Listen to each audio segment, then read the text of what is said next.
Well, you guys ask me all the time about ways that you can disciple your young children, and I want to tell you about something I found that I think you're going to love.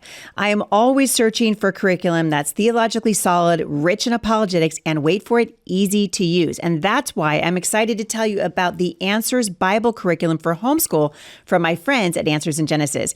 This amazing program covers the entire Bible in just 4 years, and it was created specifically for kindergartners through fifth graders to be taught at the same time, which is going to save you time and simplify your day.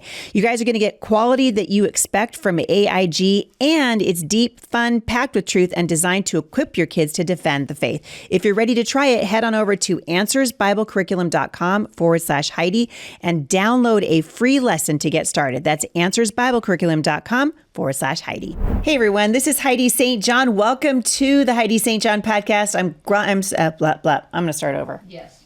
Thank you. Hey everybody, this is Heidi St. John. Welcome to the podcast.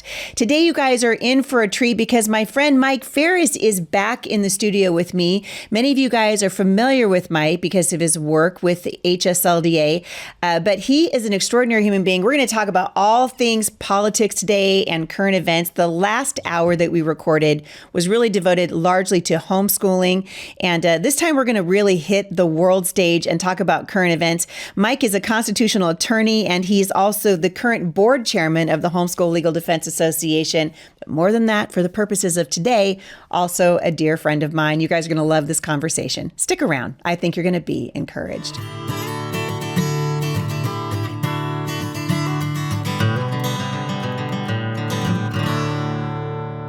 So welcome to the show today, you guys. Before I jump in, I want to remind you that today's podcast is being sponsored in part by my friends at the Functional Medical Institute out of Tulsa, Oklahoma.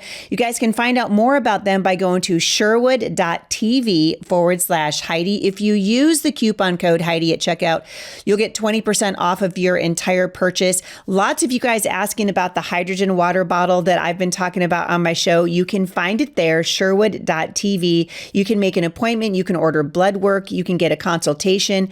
These guys not only love the Lord, but they're really interested in helping you be the healthiest version of yourself that you can be. Check them out at the Functional Medical Institute. And don't forget to use coupon code Heidi when you check out. All right, without further ado, I'm going to jump right into my interview today. You guys know how passionate I am about Christians being involved in politics. I think that Christians have ceded the territory to the adversary, and it's taken us a whole lot of work to try to get our foot back in the door of the public discourse, especially as it relates to the church.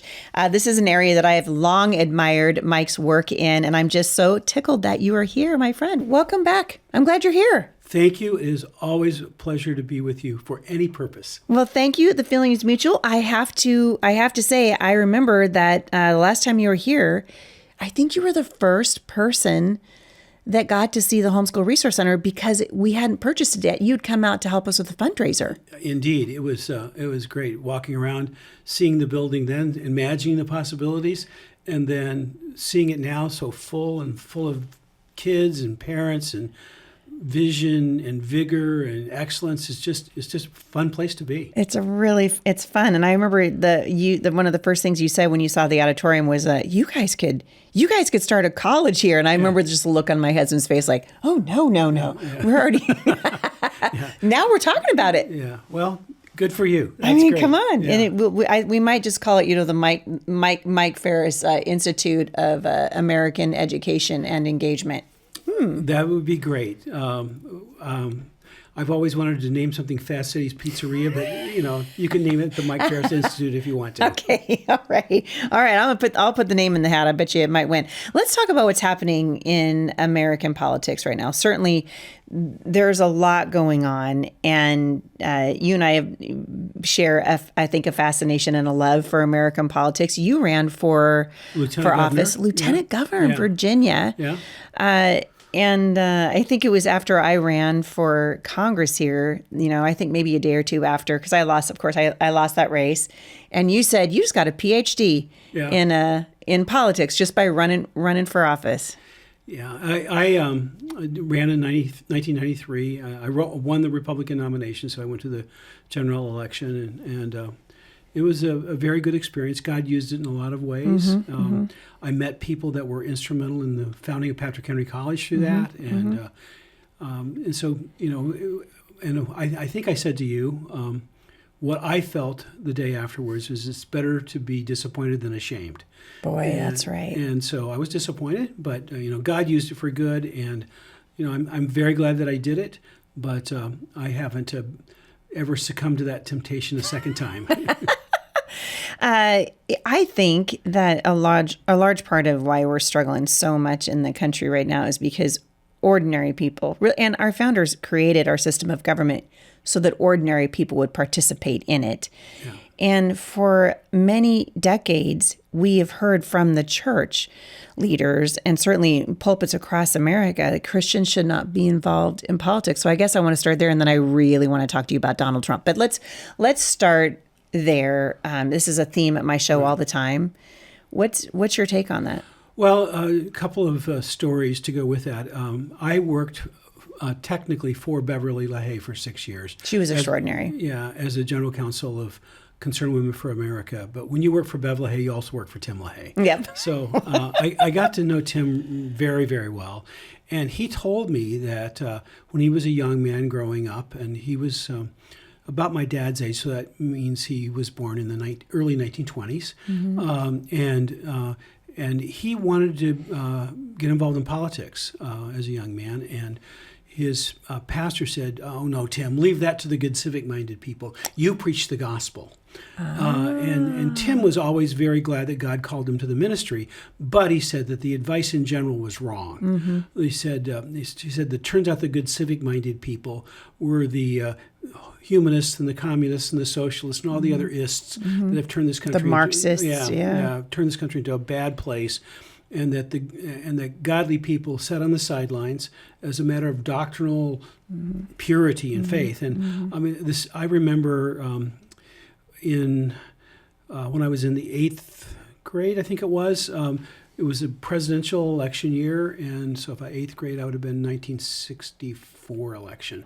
And I asked our youth group leader if we could talk about the election in light of biblical principles. And he said, well, the Bible doesn't say anything about politics, so we're not going to do that. Now, in that man's defense, that was what he had learned basically from church. Right. Later, when I started Moral Majority of Washington State, he actually one time, he was a donor, and one time I know for sure he gave me $1,000, which was a big gift in those days. So he changed his view too. Yes. But that was the prevailing evangelical view, is that you don't get involved in politics. And it's, the Proverbs 3:6, in all thy ways acknowledge him. So all means all. It doesn't mean some. There's not an asterisk and a footnote at the bottom of the page to say, except for politics, or except for the way you spend your money, except for the way you treat your wife, except for the way you raise your kids. No, all means all thy ways. And so it's not the be-all and end-all for anyone, and it's not the main thing for most people. Some people are called to that. I'm one of those that are called to that general arena. Yeah. And others are called to other areas of service. But everybody has some duty in that area, just like everybody has some duty in evangelism. I'm not called to be a full-time evangelist, but I've led lots of people to Christ over the years, and I have a duty to share the gospel, and I have a duty to help the poor. I'm not called full-time to that, but I have a duty, and I do things in that zone. So political life is the same. Some people are called as a primary, vocational kind of calling. But everybody has some duty to do that, and a minimum is to be an informed citizen and vote according to the biblical principles that we're taught in the Word of God. And I would argue, too, to the pastors, and there were many of them. I think I told you when I was running for Congress, I reached out to 200 pastors in Congressional District 3 and just said, hey, could I come like on a Tuesday morning? I wasn't even asking for, the Sunday morning pulpit, although I would have taken it, just to introduce myself, and only 2 of them responded. Almost everyone that I heard from said, we don't do politics. The church is restrained by their 501c3, which you and I talked about in the last episode. Right. Do you think we're going to see that shift? Well, I think I'm going to win that case. So, yeah. So yes. The legal excuse if I'm successful, will go away. Now, we'll have to see what other excuses some of them come up with. Right, because they will. Yeah. But I think for a percentage, that will take it away. I think we'll see an increased percentage. The one thing I've noticed is that the churches that are really growing have pastors that take bold stands. Oh, Jack Hibbs comes to mind. Jack Hibbs, my pastor Gary Hamrick is Yes. kind of the, I personally think that Jack and Gary are the two most influential leaders of their generation. Which is so great because you got Jack on the West Coast and Gary on the East Coast, and really, I mean, they're waking up God's people. And it's not only in the political arena. I'm an elder in Gary's church, and on a normal Sunday, we'll see 50, 60 people respond to a gospel presentation. He doesn't do it every Sunday, but most Sundays he does. On Easter and Christmas, we see hundreds of people. One of those holidays, I can't remember which one it was, 1,100 people responded to the gospel and came forward or on the online texted in their information. And, I mean, the people that are taking a bold stand on all the issues are leading people to Christ. So the people that say, well, we're just going to preach the gospel, usually they don't even do that. Because one of the things, to actually preach the gospel, you have to talk about sin. Right. As I mentioned on the last show, I was a beach lifeguard, and I learned, because I did 300 rescues. About 2/3 of those were preventative in nature. People didn't know they were lost. Yeah. I could look at them and see that they're in trouble, and so I would get on my surfboard, or sometimes I had a rowboat, and sometimes I just swam out to them. But one way or another, I would go to the people and bring them in, especially when it was a teenage boy who was out over his head. He didn't like it very much. Right. But the people that knew they were drowning, they were ready for a Savior. And so if you don't know that you're a sinner, you're never going to know that you need a Savior. And so the people that will never know that they need a Savior or they're a sinner if they don't know that what a sin is. And so people that are afraid to take a stand on politics are often afraid to say that abortion is a sin. Practicing homosexuality is a sin. Sex outside of marriage is a sin. Those are not popular things. We can say other things are sin, and that's fine. Gluttony is a sin. Gossip is a sin. Well, all those are sins. But popularity doesn't determine what sin is. The Word of God determines what sin is. And so preaching the gospel, the real gospel, requires telling people that they're sinners. You want to turn people off? Tell them they're a sinner. Boy, it's so true. Yeah. And so, but of course, there's more gracious ways to do that. And knowing Jack Hibbs fairly well and knowing Gary very well, they're both really personable, funny, nice people. And part of their they're happy about it. They're not angry in the way they teach and preach. And so that's a good thing. You don't have to be just to be broad about it, you don't have to be a jerk to do these things. Right. And so and Jesus wasn't. No, he wasn't. And so we got to be strong. We got to be forthright. We got to tell the truth. And so people want to have a church that grows. Take a stand. Yeah, come on. It's so true. I think we saw a major shift happen in COVID, and for all the very bad things that happened, and we could sit here for hours and talk about them, there were some good things. I think people saw what was happening in our public schools. Lots of people saw, and for a while, everybody in America was, homeschooling, and I use the word loosely. So, but it's sort of. They thought they were homeschooling. Yes, that's right. Yeah, that's right. Yeah. And that helps homeschoolers in the long run, because that identification with us. Yes. They're less likely to think poorly of us, which helps us in political things. Boy, it sure does. Yeah. It sure does. And I think we've got we've got an opportunity, the way that I see it, an opportunity right now. And God chose mercy over judgment in November when we dodged the Kamala Harris bullet that was barreling at the United States.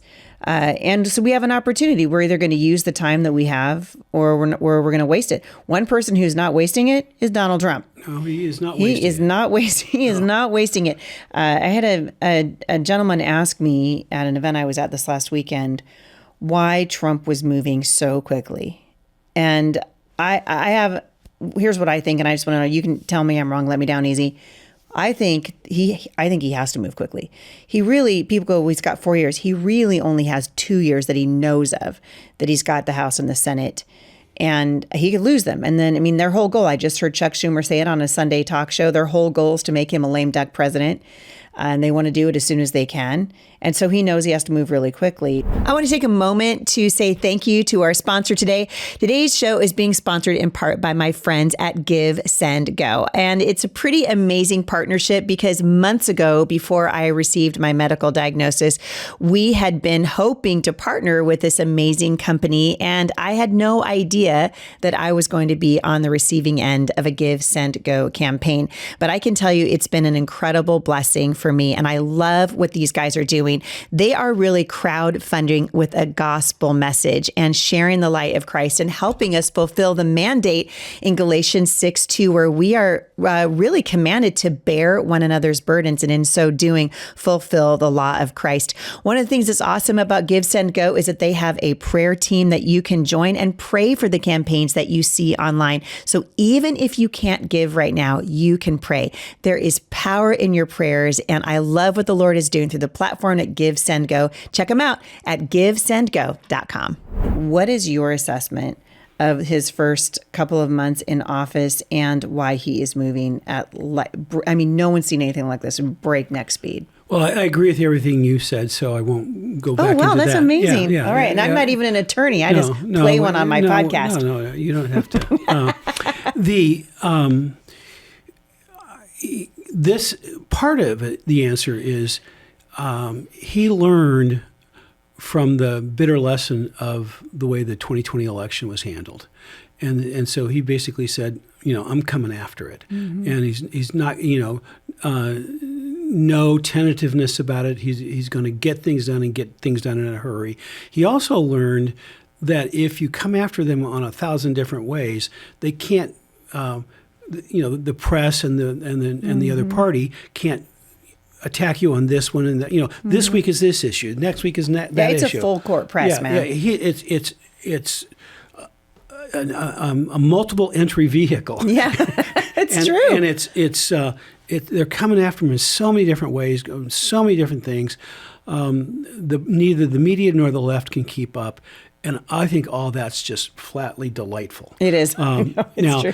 Now, is everything being done, in a way that the courts are ultimately going to ratify? Because there are going to be legal challenges, and that will have to be dealt with. Mm-hmm.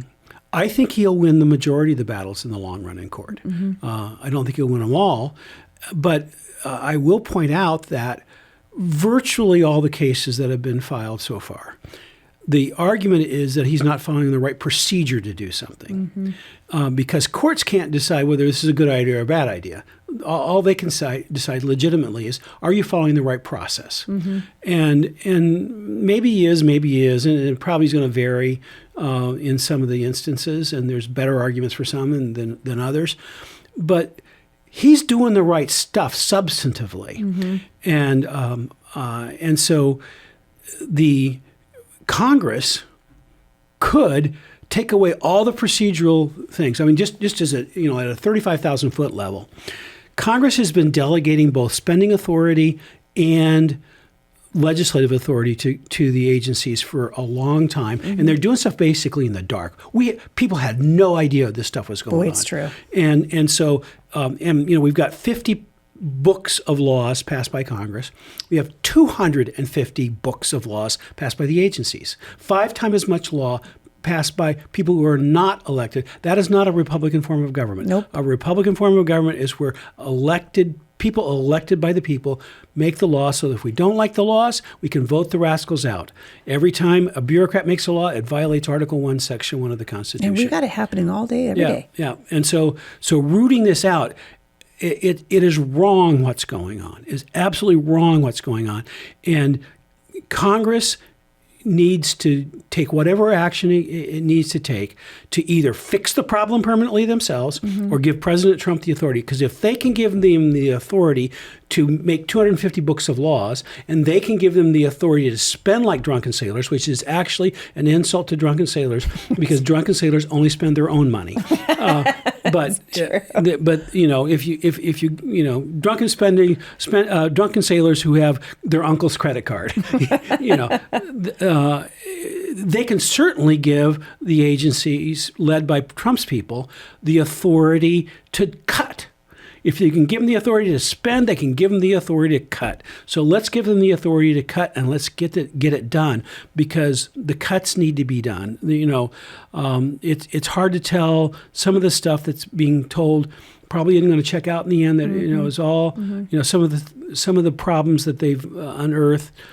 I don't think we learned the whole story in the first round, but there's some of it that's just so blatantly, obviously true and wrong that you're talking about what Doge is uncovering. Yeah, exactly. Yeah. And so it's got to get done. Well, doesn't he still have? I mean, he's got a 41% approval rating still, which is people go, that's terrible. Actually, it's not. No, it's pretty good. It's actually pretty good. Yeah. And he's been able to maintain it. Usually, you see an elected president come in and he starts off really good, and within about a month or so, people are disillusioned and disappointed, and the approval rating drops. His is really holding steady, which I think says that the American people are like, thank you, that's what I voted for. Yeah, exactly. And so. I think that we're going to see a number of good things. I mean, I was at the White House when he signed the executive order. I'm so jelly. Yeah, that's very cool. On education, and I mean, it was the way I didn't read it because they didn't pass it out to us. But what he said was, he was taking this function and moving to another department, taking another function and moving it to another department.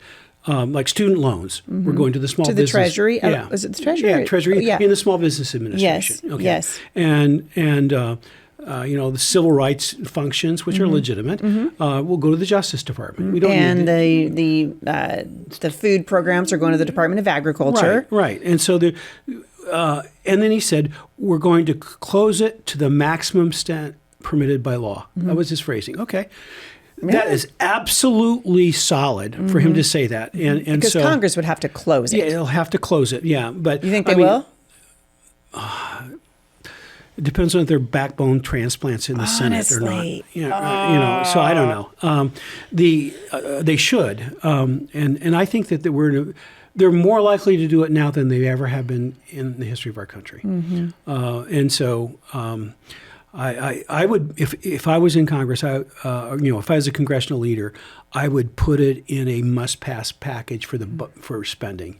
For the continuing resolution or something, I pop it into that. Okay. Tie it up there. Yeah. So,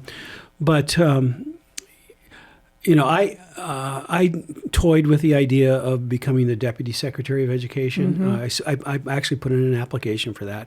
Man, you'd be good at it. But my thought is if they would have done it, they've been even more bold than I was thinking of doing. What I was thinking of doing was telling everybody who worked at the department, except for maybe like 20 people or something, okay, you're still employed, but you don't come here anymore. You go to the poorest schools in the greater D.C. area, and you are a reading tutor.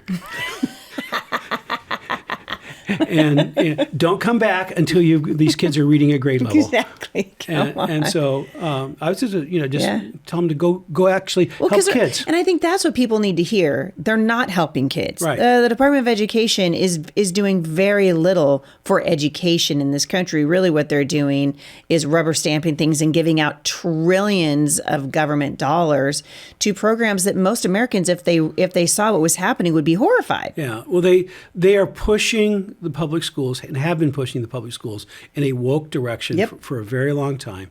The whole transgender bathrooms, sports, all that came from a dear colleague from the letter from the Department of Education, which was basically like a warning shot. If you want to keep getting the federal dollars, you got to start doing this stuff. Well, didn't that start with Obama? Yeah. Yeah. Yeah. So it's so much of this. I mean, it's taken now all of these years for this scenario to reach a boiling point. I didn't think. I mean, I'll be honest. I voted for Trump I don't love everything he does, but generally speaking, I'm a fan. I didn't think he would do it. I mean, I didn't think he would do it this fast. I'm just like, wow. I mean, every day you turn on the news and it's like Christmas. Yeah, I know. It's amazing. And so, I given my background and what I do, I don't like saying something's been done correctly unless I really study it. But I can comment on the trajectory. Mm-hmm. The trajectory is very good. Mm-hmm. And will he win them all? Probably not. Mm-hmm. But he doesn't have to win them all. Mm-hmm. He just needs to start knocking the socks. I will say this from my little corner of the country. I think he absolutely has to get the economy right. Yeah. If he doesn't get the economy right, the Dems are going to hit him hard in the midterms, and you got the socialist arm of the Democrat Party, which is, Bernie Sanders and AOC and the likes. And those guys are really, for lack of a better word, because the Democrat Party is leaderless and rudderless at the moment. I think you're going to see it shift that way. And if Trump, if they stumble on the economy, then you open the door for that. What do you think? I think you're absolutely right. And, there are some things that are going on that aren't my priority. Mm-hmm. But I do think that there's a deal he could make that I would really like him to make on the Gulf of Mexico, Gulf of America thing. Did you see my shirt? You didn't. No, I didn't. Dude, I took a flight to Florida the other day to speak for an event, and I made a shirt because I couldn't find one. So I made my own T-shirt, and it said Gulf of America. Okay. TSA loved it. Okay, good. So, but here's what I would do if I was, advising Trump. I would say, okay, make a trade. We'll keep it Gulf of Mexico if you call men, and women. You stop misnaming things. We'll trade you for that. And, that's the art of the deal. He didn't do it arbitrarily, though, right? I mean, he changed the name to Gulf of America because Biden basically locked it up to drilling. Yeah. This is what I understand. Yeah. That he locked it up under the terms that called it the Gulf of Mexico. And so Trump was like, fine, it's the Gulf of America now. And so they're drilling again. Drill, baby, drill. I was like, let's go. Okay. Well, that's a better explanation than I've heard. So, of course, I read the Washington Post and the New York Times, and so no wonder I haven't heard that. But what he's doing on the economy, that's the area that's going to make or break, and just reducing the scope of government. I mean, if you just think about it for a minute, when Fairfax County, which is a neighboring county to where I live, they're talking about tax increases. Mm-hmm. And I started, the person was looking for a slogan to fight the tax increases, and I started thinking about that. When the government wants to raise taxes, what they're saying is that the taxpayers should live on less. Mm-hmm. Mm-hmm. It's true. So what we need to say to them, no, it's time for you to live on less. They just voted to give themselves another raise, too. Yeah, well, but, not only their own raises, but just the whole thing of the money that we have as private citizens. Mm-hmm. Government should live on less, not more. That's right. And it's time that we do that, because they've been going more and more for way too long. Tax and spend. Yeah, it's really kind of all they know how to do. Well, there's just one other thing they know how to do: tax, spend, and borrow. Boy. Yeah. So. Yeah. What do you think about tariffs as a general rule? Well, I am of the school of thought that if a country puts tariffs on us, we should put tariffs on them. Yeah.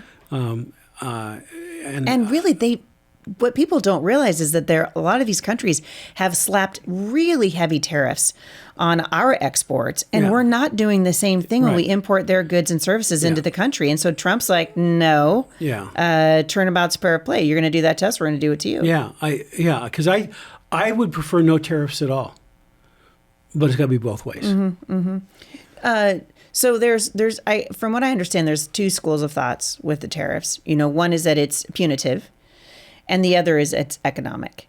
If you look at a tariff punitively, and some people would say that the tariffs into Canada have a little bit of a punitive feel to them, that eventually that's going to hurt our relationships with some of these countries that should be our friends. And it's hard to get inside Trump's mind, but he's a pretty good negotiator. He's a pretty good deal maker. What's your thought? I mean, it sounds to me like you really are of the school of thought that says this is purely should be tit for tat. Like, if you're going to do this to us, we're going to do it to you, and we're not going to be taken advantage of anymore, and leave the punitive tariffs off the table. Yeah, I mean, there are occasions where I think punitive is warranted, but that's the exception. China might be a good example. Yeah, and if somebody's if a country's arresting all the Christians and throwing them in jail, I'd probably crank out some punitive tariffs if I was the president. But so there are occasions, but generally speaking, I like as much freedom as I can for the economy. It's better for the taxpayers ultimately to have as few tariffs as possible, but it's destroying the American economy if it's all one way. Today's podcast is being sponsored in part by my friends at Brave Books. The screen time that we let our children and grandchildren enjoy is actively shaping their character and their values. But finding wholesome screen time that actually builds character and reinforces our family's values is getting harder every day. That's why I am stoked to introduce you guys to Brave Plus. It's a new streaming platform from my friends at Brave Books. It's packed with shows that have been carefully vetted by real parents to make sure that every show is safe, faith-filled, and developmentally healthy. At Brave Books, you're going to find trusted favorites like Bob the Builder and Strawberry Shortcake, plus brand new originals like Iggy and Mr. Kirk, a Mr. Rogers-style show that teaches biblical values and sparks imagination, starring my good friend Kirk Cameron. There are no ads and no overstimulating shows, just good, godly stories that your kids are going to love. So if you're looking for screen time you can feel good about, subscribe to Brave Plus today by going to HeidiBrave.com. That's HEIDI Brave.com. It ultimately ships jobs away from America to other places.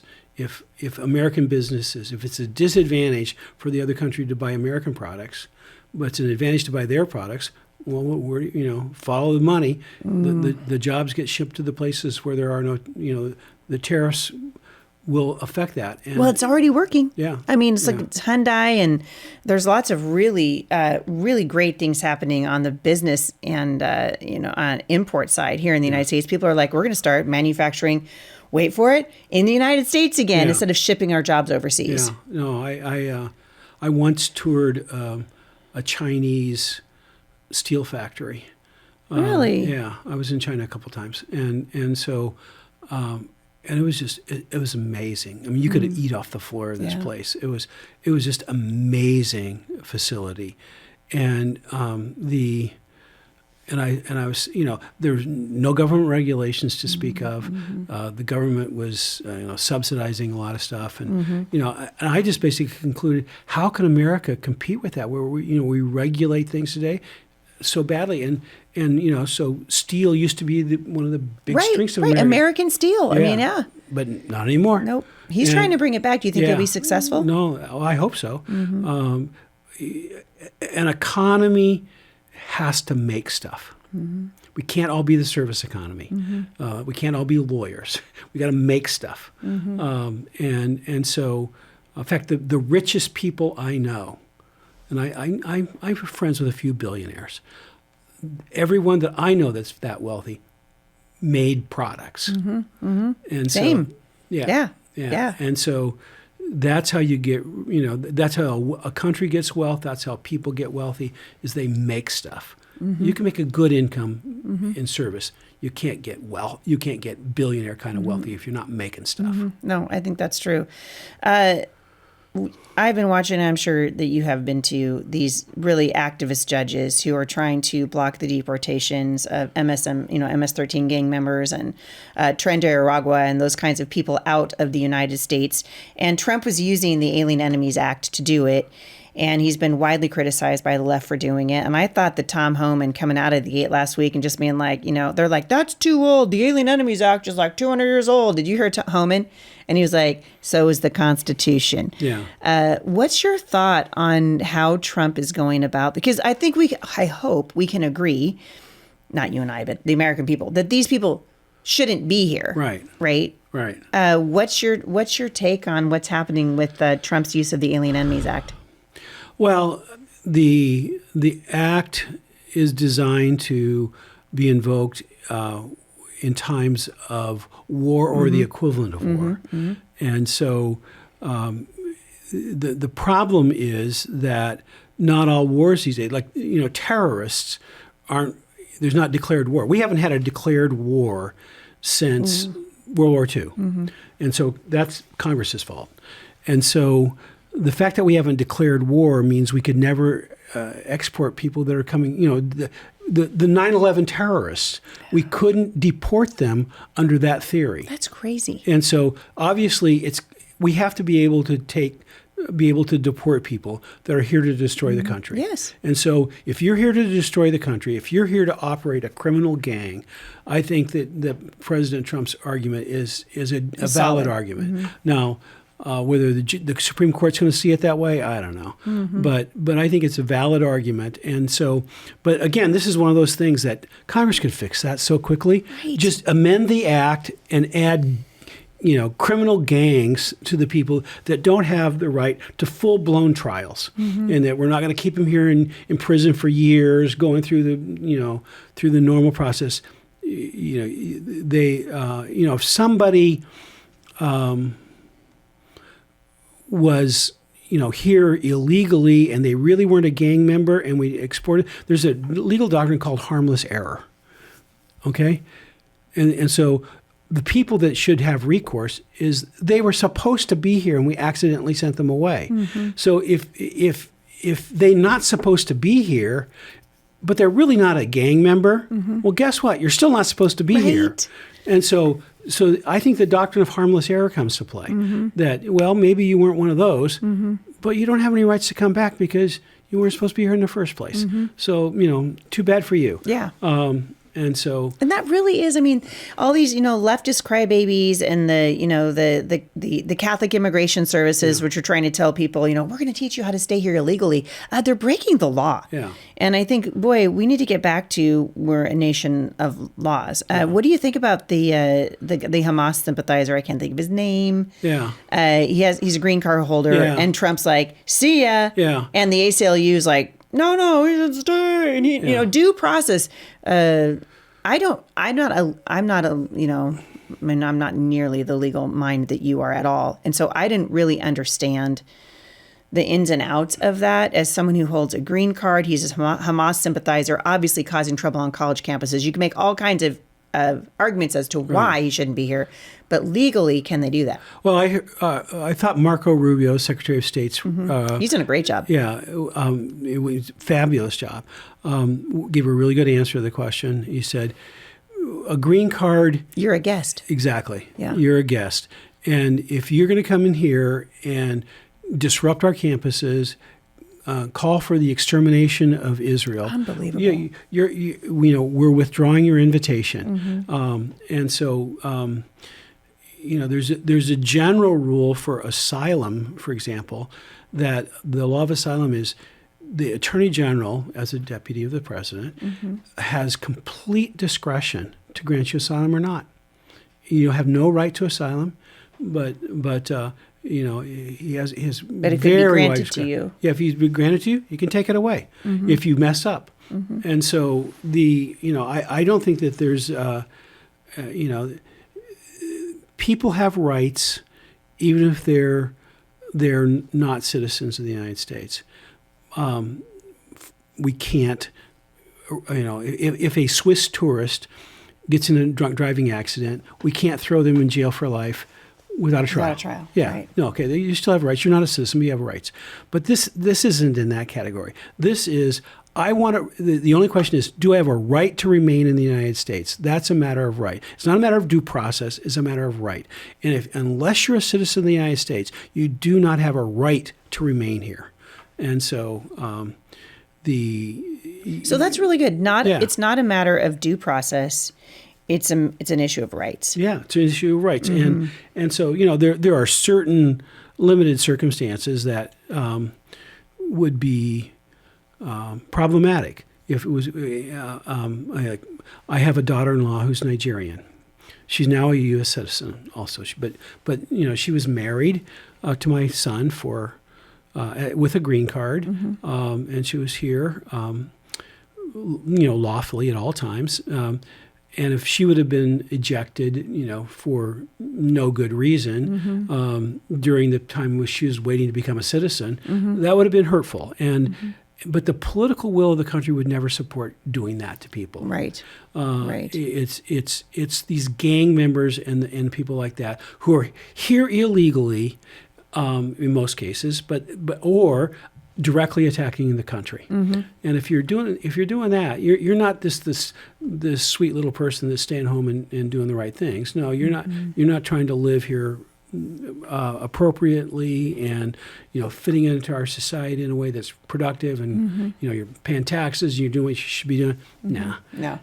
You're here as a guest, and we should treat our guests well. But once the guests cross the line. Well, and we would do that in our homes. Yeah, that's right. You come into my home, you're a guest in my home. I mean, I feel that way on my social media pages. Yeah. You come to my page, you're a guest on my page, and if at some point I just go, oh, hey, we're not saying that. Yeah. If you want to talk like that, you can go to your house and do it, Yeah. or go to your page and do it. And really, that's what Trump is saying. He's like, Yeah. oh, hey, no, you're a guest here, and we don't. This is not how we behave. Yeah. Yeah. As a guest of the United States, I feel like we're going to see, partly because of what's happening with the explosive growth of homeschooling. You and I have been watching this phenomenon happen. It happened obviously because of COVID, and now we're seeing the trend level out a little bit. But the matriculation rate, I mean, it's shocking to me how many people have actually decided to stay with it. Yeah. And it seems like with that are coming now kind of new attacks against homeschooling. Yes. Ground zero right now appears to be Virginia, where Yes. you're from, and Illinois. Yes. Can you shape up what's happening in those states for us? Well, both of those are democratically controlled legislatures. So this is the first thing that everybody needs to know, right? Yeah. This isn't just happening out of the clear blue sky. No. They're Democrats. They're Democrats, and there's a group called the Coalition for Responsible Home Education, I think their name is. Yep, that's right. And they're made up of young people who were homeschooled and they're disgruntled about it. And I would like to see them get gruntled, but they're not. They're disgruntled, and so they are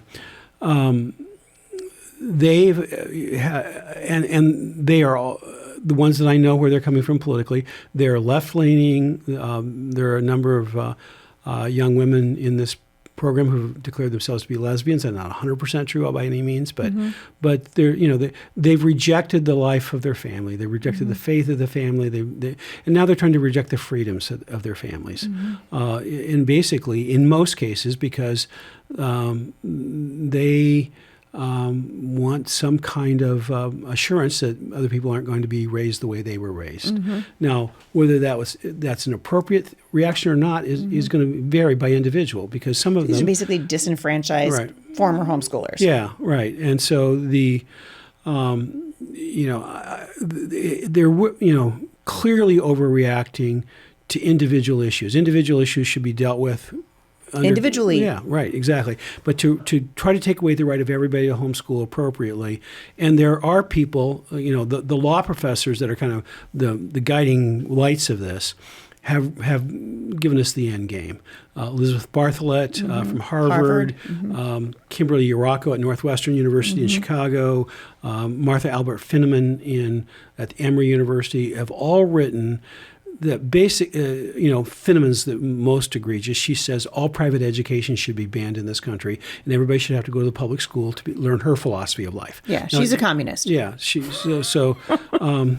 and Kimberly Urocco is close to it, and Elizabeth Bartholet is a little more subtle than the two of them, but not much. And there are a couple of others, but they're all taking the position that the central problem with home education is the philosophy that the kids are being taught. They don't like and one of them says that they're teaching against the Enlightenment, but they mean that truth is revealed from God as opposed to individually created by people. That's what they mean by it.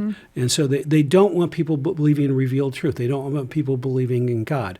They want people to believe the atheistic assumptions that go with socialism, go with communism, go with the lack of freedom, go with their whole worldview, and they hate it that kids are taught Jesus is the only way to God. So that's the ultimate battle.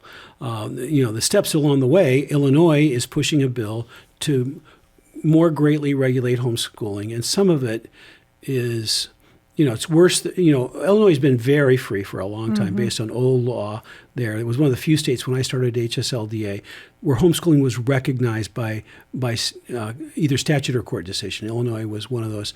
I thought it was recognized by the Constitution everywhere, but it took 25 years to win that battle. It's crazy. And so but there's old good law, and they're trying to change that in Illinois, and some of it is routine, like registering with the school district. Lots of states do that. Oh, Washington does that. Yeah, that part is not a problem.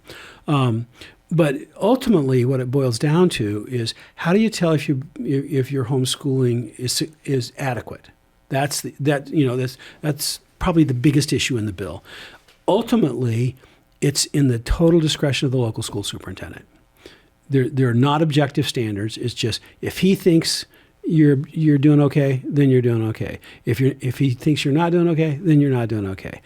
And that kind of a law is called void for vagueness. It means there are no objective standards by which anybody knows whether they're okay or they don't okay. And when an official was given the decision-making power to discretionarily decide whether you can homeschool or not, that's been ruled unconstitutional in many cases, some of which I won. And so I think the ability to take out Illinois' law, if this passes, which given the political makeup of the state, it's likely. Although, wow, what an amazing turnout the other day at the Capitol. Thousands and thousands and thousands of people. I would have told you that it was going to pass the Virginia legislature as well. It didn't. It was a miracle that it got killed in the Senate committee because it's exactly the same process. And it got killed, what, because of public pressure? Yeah. Partly, but we really don't know. I wonder if these guys are. Yeah. To me, at least this is what's happening in Washington State. We think we got to win, and then all they're really doing is regrouping and trying to come at it from a different angle. Yeah. And they're going to come at it again. Yeah. But in Illinois, what is this? House Bill 2827. These guys, they've got a Democrat majority in Illinois, and this goes back to your point earlier about people should be running for office. Yeah. If you've got a basic understanding of what's happening in your state and you love the country, we should, Christians need to be getting involved because these guys are. It seems to me, Illinois. Okay, let's just say, Mike, that it passes. Then what? Then what happens? I guarantee you the HSLDA will sue and challenge the law. 100%. Yeah. I'm the chairman of the board. I don't think I have to use that authority. Fool around and find out, Illinois. But somebody on Facebook was messaging me saying, from Illinois, worrying about this, and I said, well, the one thing I can tell you for sure is that HSLDA will sue. And he says, well, I've never dealt with them before. Do you have any contacts there? I said. He asked you if you had any contacts at HSLDA. Yeah. I said, do you know that I'm the founder of HSLDA? And chairman of the board? And he goes, no. I do. He's just a youngin'. We can forgive him. Yeah. And so, anyhow, I knew him through ADF or somehow, But anyhow, so HSLDA, I guarantee you will sue, and. I think the law is incredibly vulnerable. Mm-hmm. There are parts of it that will not be subject to challenge, that you won't win if you challenge them. Mm-hmm. But there are other parts that are clearly subject to challenge, and I think that so long as the courts involved there follow precedent, it'll go down. Well, and the people that are bringing, and this is, it's happening in Illinois and Virginia, but they're trying. They want this all over the country, right? Absolutely. These people who are disenfranchised and hate homeschooling, and they're mad at their parents, so they're throwing a fit, and this is kind of their way of doing it. Right. A lot of the case that they're making is that homeschooling is unsafe, right? That's the Make Homeschooling Safe Act or whatever. Right. Some stupid thing. I just find it laughable. I'm not trying to be a jerk. I just find it laughable that this system of education that we have in this country, which is arguably one of the worst, our kids are failing in the public schools, and they want to take homeschooling, which is succeeding, and put it under the jurisdiction of the failing public school. Make it make sense. Right. Well, first of all, what's their definition of safe? Safe means that you think that transgenderism is good. That's it. Come on. And the preach. Whole thing. Yeah. And so that's their definition of safe. Yep. That if they don't mean that kids can read and write, and that they're going to be because they don't care about that. They don't care. It's like Black Lives Matter. Amazing. Black Lives Matter didn't care about black police officers. They don't care about black conservatives. They don't care about the black unborn. And it turns out that that the Black Lives Matter is not so undifferent from the Coalition for Responsible Home Education. It's the same. It's the same thing because they're targeting for a very specific reason to have a very specific ideology. In Black Lives Matter, it was Marxism. And in these unhappy, angry homeschoolers, they're wanting to push the alphabet mafia agenda and all of the transgenderism and all that stuff. These are agenda driven. That's what people need to see. Right. Yeah. The idea that people are concerned about the welfare of kids is a smokescreen. Yeah, it is 100%. Yeah. I mean, if you're concerned about the welfare for kids, you want to take them out of a system that's failing to teach them how to read. And this is not a new thing. I mean, I testified in a presidential commission hearing on the in education when Reagan was president, and the witness either directly in front of me or maybe it was in the panel in front of me, but I was in the room when he testified and I was waiting to testify when Albert Shanker, who at the time was the president of the American Federation of Teachers, which is the second largest teachers union in the country. So this is when Reagan was president in the early 80s sometime. And he said that at that time, which has only gotten worse, 2/3 of the public high school graduates were illiterate. What? And that was a long time ago. Yeah, and that literacy, he judged it by two things. Can you write a basic paragraph? That's the written literacy. And the numerical literacy said, for example, if I give you 7 common fractions, 1/3, 1/2, 1/4, can you rank order them? And if you can't do those two things, you're functionally illiterate. Wow. And he said 2/3 of public high school graduates were functionally illiterate. The president of the second largest teachers union in the country. If kids were being failed then, it's gotten worse since then. So good for kids. My dad was a public school principal, and he hated the fact that the central office of his school district was dictating policy. Mm-hmm. Not to mention the state, not to mention the feds. Mm-hmm. The feds were not dictating policy when my dad was active. But he said that the people who need to make educational decisions for the kids are the people that see them every day and love them. And I mean, that's a really good principle. Yeah. And if we follow that, I mean, in Switzerland, where the schools are really pretty good academically, they vote on the teachers. Oh. And it's not, Mary running against Sue. It's, do we retain Mary's contract? Yep. And so teachers almost never get voted out unless they start doing crazy stuff. Mm-hmm. And then the word circulates from the families to the community at large, and then the community at large votes them out of office because they're doing crazy stuff. Mm-hmm. And so we could use that here. Oh, we could. And you want to have a very successful high-end economy. Well, you can learn some things from Switzerland. Yeah, that's for sure. Yeah. I thought this was interesting. This is from the Illinois Review. They said if Illinois courts fail to uphold the Levinson precedent, this case must move to federal court. The First Amendment protects religious freedom, and the Supreme Court has repeatedly ruled that parents have the right to educate their children according to their faith. I kind of feel like, Mike, this goes back to what you were saying to me a long time ago when you said the reason that the left hates homeschooling so much is because parents, the vast majority still of homeschooling parents are Christians. Right. And they're raising their children to follow Jesus, and that's what they hate. Exactly. Yeah, it's all about that, and so these law professors make it clear. I mean, it's not that we're discerning it; we're just reading what they write, mm-hmm. Right, and saying it out loud. Yeah, so it is a worldview war, and the fact is the people who believe our religious worldview are the ones that made America great. Mm-hmm.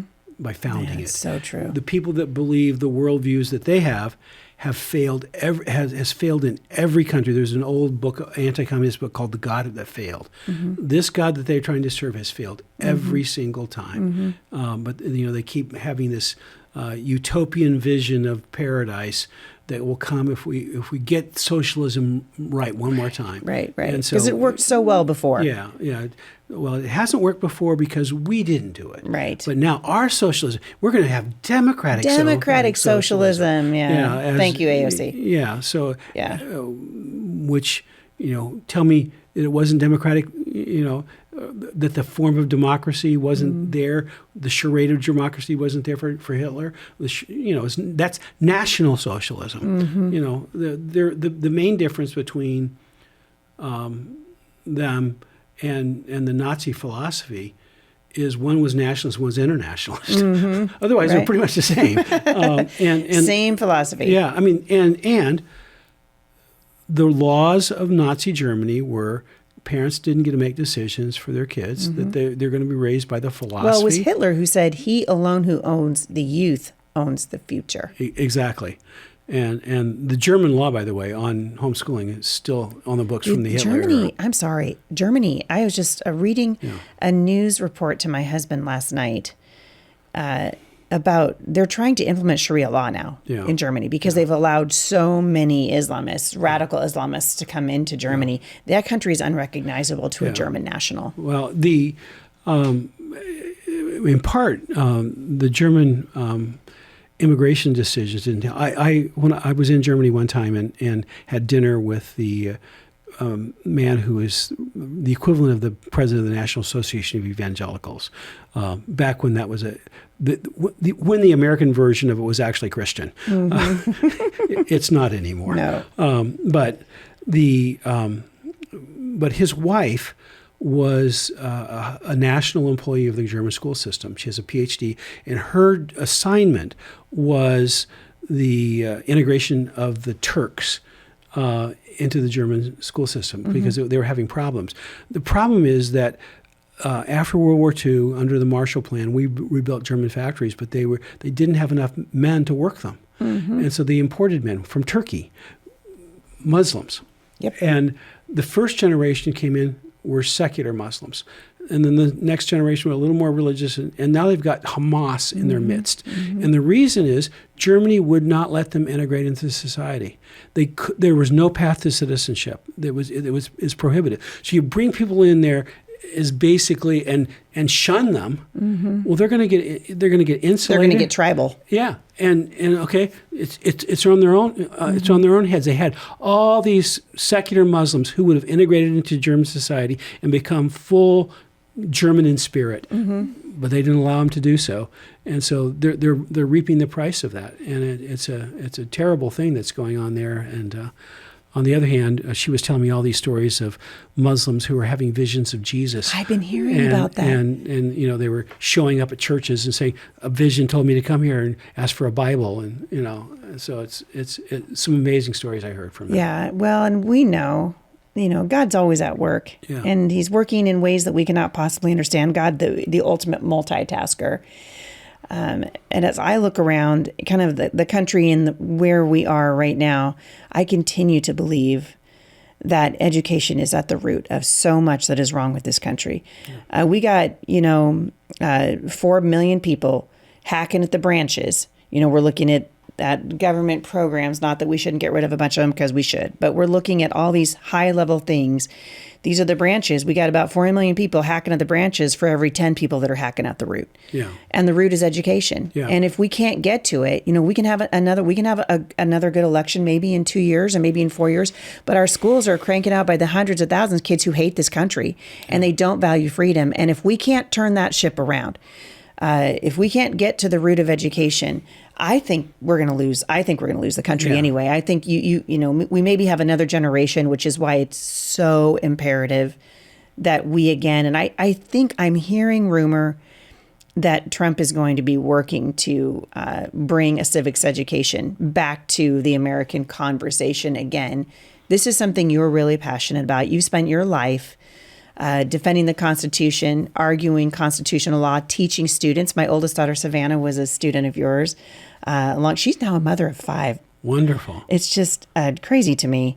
But we talked about this a little bit in the last show, but for people who didn't hear it, I really want to touch on it again because you've written an American Civics course. It's video course, correct? Right. Mm-hmm. And one thing I didn't ask you in the last show, and I wished I would have, is it like a textbook and then a workbook that comes with it, or what all comes with the American Civics course? It's all online. There is a textbook, or it's a selection of readings.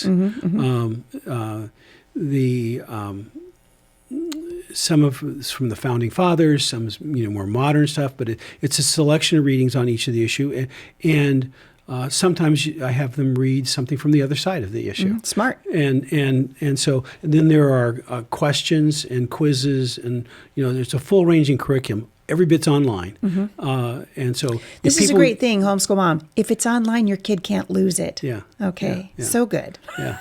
So but it's all if for adults who just want to learn, you can just watch the videos. If you just want background, you can just watch the videos. If you want a full course, you can get that too. So we designed it for homeschool curriculum, but like the constitutional literacy course that I did 10 years ago or so, it ended up being pretty popular with adults, but they would only do the video and not the books. There are books that went with that as well. But anyhow, it's I've gotten really good reviews from people who've gone through it, and people seem to really like it, and it's accessible. I learned a lesson from Tim LaHaye on how to write. Tim said that he wrote every book that he wrote to a guy in his church named Frank who drove a truck and had a 10th grade education. He said, if I can make complex ideas understandable by Frank, I've communicated to people. Yes. If I take complicated ideas and require you to have a PhD to understand them, I haven't done much. But if it's not you're taking simplistic ideas and dumbing them down. No, it's just learning how to talk to people in a way that's accessible. And so I think I do that. I think I talk to people in a way that's accessible. And, well, I mean, you're here talking to me. Yeah, it's accessible.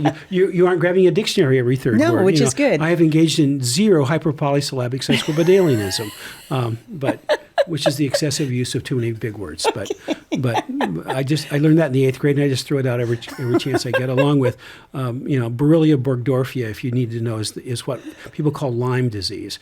Borrelia burgdorfia. It took me 6 months to learn it, so I say it just so I can keep it going. But I try to make things accessible. I try to say Lyme disease rather than Borrelia burgdorfia. Thank you. Yeah. That's the parallel. Yeah, it's good, and it works. It works. Yeah. I think, and I really want to know. I mean, this is a great place to sort of wrap up this interview with you. I believe that we're starting to see a shift. I agree. And I have hope, more hope now, Mike, than I have had in 2 decades for the rising generation. Who came out, really, the young men came out in droves and voted for conservative ideas and for constitutional freedom in the last election. What is your prediction, for lack of a better word, the direction that you see things going, the trajectory that we're on? What do you see? Well, I see the same thing that you just observed from the young men, and that's very encouraging. The most left-wing political group in the country are women. Who go to college. Yeah, white, college-educated women. Yeah, that's and so who are also some of the most miserable people on the face of the earth. Very unhappy. Very unhappy. Yeah. Even though you and my wife are both white, college-educated women, but nonetheless. But you're happy. We happen to be married to good men. Yeah, I think marriage is a huge indicator of happiness in life. God gave us marriage. It's a wonderful thing. And we talked about it on the first show, but you get rid of all the things that God said are good, and you wind up with white, college-educated, unhappy women. Yeah.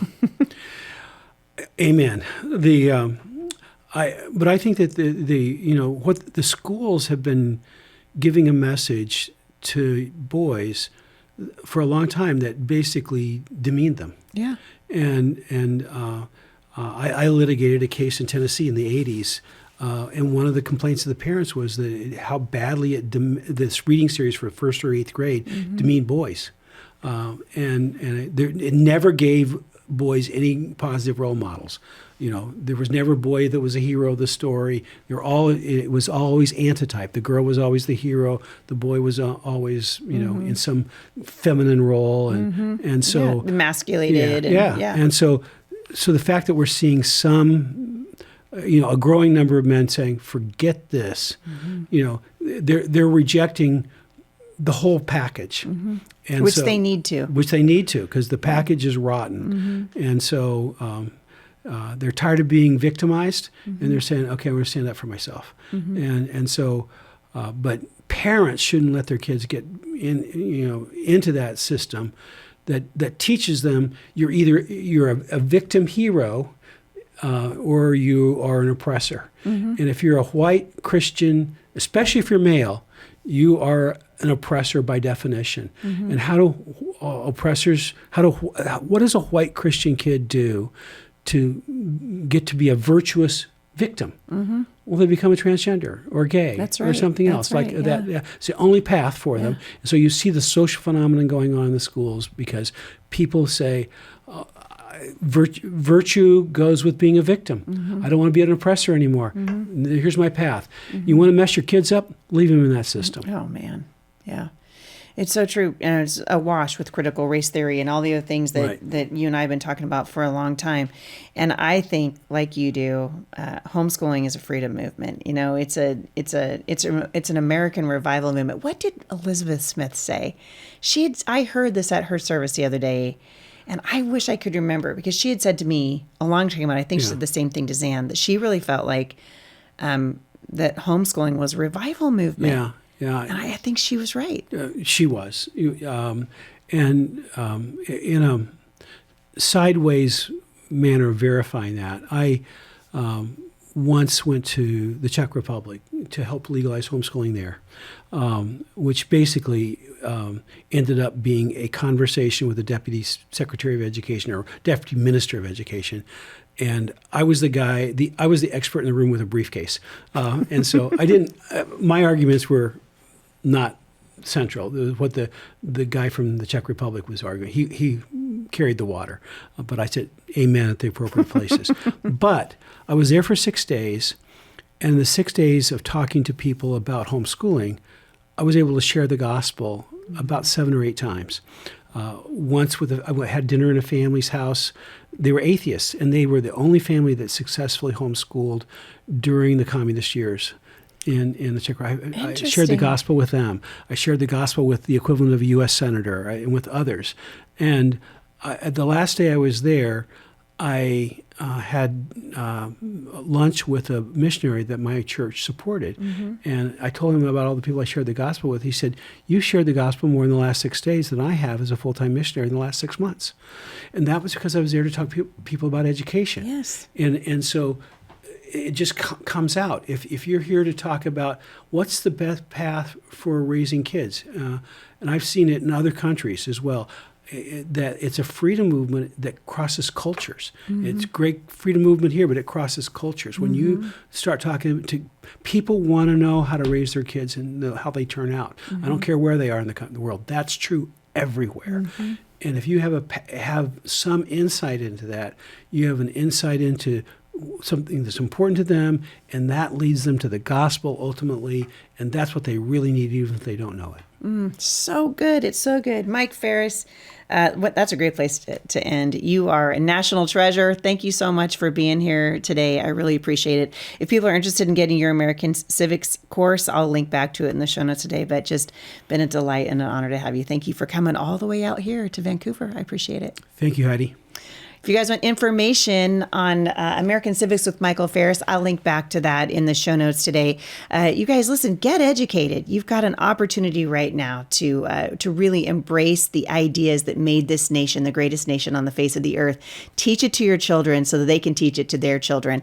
And I've got such hope, like I just said, and I know my friend Mike does too, for the rising generation. You guys, thank you for listening. Thank you for leaving reviews for the show and for visiting my friends at the Functional Medical Institute. You guys can go to sherwood.tv/Heidi. Don't forget to use that coupon code Heidi for 40% off. Also, if you're interested in that American Civics course by Michael Ferris, you can also use that same coupon code for a discount for that course as well. We love you guys. Thank you for listening. Love your people well today, and I'll see you right back here again at the intersection of faith and culture. Parents of teens, listen up, because I have found an awesome Bible discipleship program that I think you're going to love.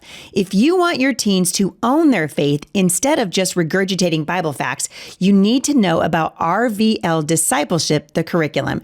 It's a powerful new curriculum that's been designed for homeschooled teens from our friends at Focus on the Family. Each lesson is taught by awesome Bible teacher Ray Vanderlyn. His semester-long course takes teens beyond fill-in-the-blank lessons to real-life application, helping them live out their faith with boldness and purpose. RVL curriculum is flexible, parent-friendly, and deeply engaging because it's been designed to spark real conversations about faith between you and your teens. Right now, you guys can get 2 free sample lessons at rvlcurriculum/HSJ, plus 10% off when you purchase the curriculum with code Heidi10.